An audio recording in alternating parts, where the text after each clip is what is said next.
మా భార్యకి మూతొంకరగా ఉంటుందండి, మా ఆవిడ ఎలా ఉంటుందండి, జిడ్డు మొహందండి, అదండి ఇదండి అంటే నేను అడుగుతున్నాను, నీకు నచ్చలేదని నీకు అర్థమైందిగా. తను శుభ్రంగా చేసుకుని అందంగా ఆత్మీయంగాను భౌతికంగా తాను డిజైన్ చేసుకోవాల్సిన బాధ్యత ఎవరు చెప్పు? నీదే.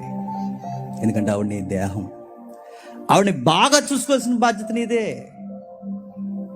తల వెనక్కు దూకో, బాగుంటావు, నీదే బాధ్యత.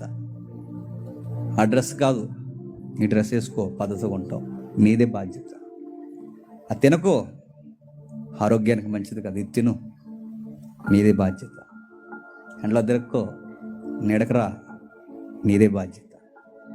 అంత కేర్ ఎందుకు తీసుకుంటున్నారంటే బైబిల్లో దేవుడు చెప్పాడు, తన ప్రతి బాధ్యతను చూసుకొని ప్రేమించవలసినది నువ్వే. గుర్తుపెట్టు, నిన్ను ప్రేమించుకో, ఆవిడని ప్రేమించు.